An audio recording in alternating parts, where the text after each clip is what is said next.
नमस्कार श्रोतागण, क्या आप भी उन लोगों में से हैं जो आराम के लिए या आधुनिकता के नाम पर अपने ही बिस्तर पर बैठकर बड़े चाव से भोजन करते हैं? अगर हाँ, तो रुक जाइए। आज हम एक ऐसे गहन विषय पर चर्चा करने जा रहे हैं जिसे हमारे शास्त्रों में एक भयानक भूल माना गया है। यह रहस्य किसी और ने नहीं बल्कि स्वयं यमराज जी ने अपने विश्वसनीय सहायक चित्रगुप्त को बताया था। तो तैयार हो जाइए, क्योंकि यह कथा आपके भोजन करने के ढंग और आपके भाग्य को हमेशा के लिए बदलने वाली है। यह गंभीर चर्चा उस समय यमलोक की सभा में छिड़ी, जब यमराज अपने दिव्य सिंहासन पर विराजमान थे। चित्रगुप्त ने विनम्रता पूर्वक अपने मन की जिज्ञासा प्रकट की। हे धर्म अधिकारी, कृपया कर समझाइए कि मनुष्य को किस नियम से भोजन करना चाहिए। वह कौन से स्थान है जहां अन्न ग्रहण करना सर्वथा वर्जित माना गया है, और क्या कारण है कि भोजन जैसी सरल क्रिया भी किसी की आयु और किस्मत को प्रभावित कर सकती है।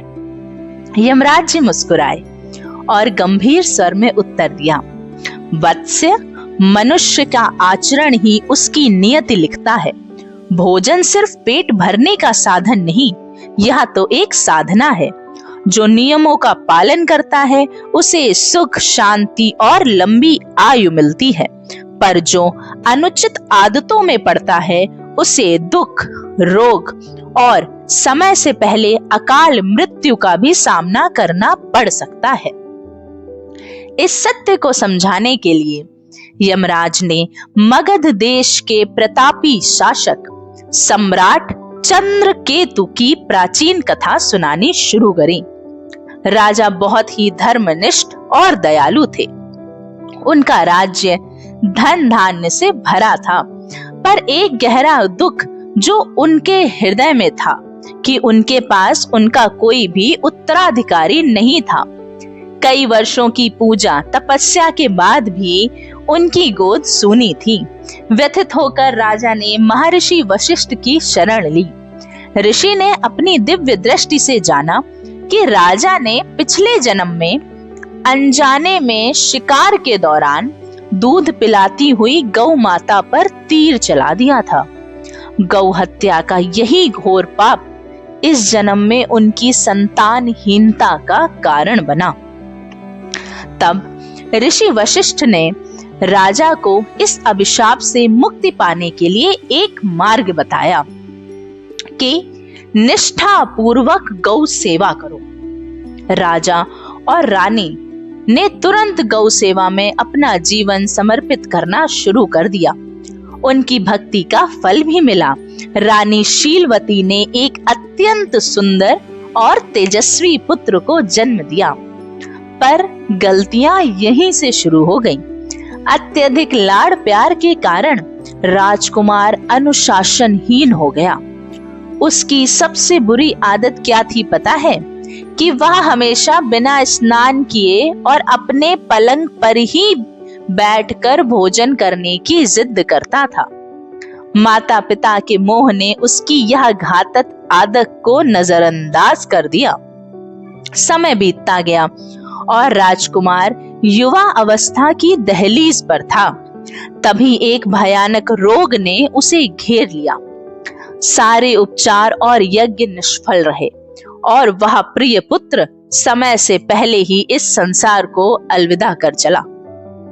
पुत्र की अकाल मृत्यु से व्यथित राजा दोबारा ऋषि वशिष्ठ के पास पहुंचे। तब ऋषि ने दुखी होकर कहा कि हे राजन, तुमने पूर्व जन्म का पाप तो गौ सेवा से धो दिया, लेकिन तुम्हारे पुत्र की इस जन्म की गलत आदतों ने उसकी आयु छीन ली।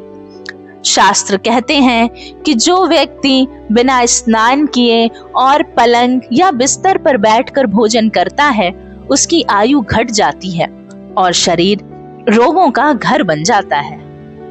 कथा समाप्त करके यमराज जी ने चित्रगुप्त को भोजन करने के 3 मुख्य नियम बताए। ध्यान से सुनिएगा और इसे अपने जीवन में जरूर उतारिएगा। पहला नियम, शुद्धता। भोजन से पहले हमेशा अपने 5 अंग, दोनों हाथ, दोनों पैर और मुख को अच्छी तरह से धोना चाहिए।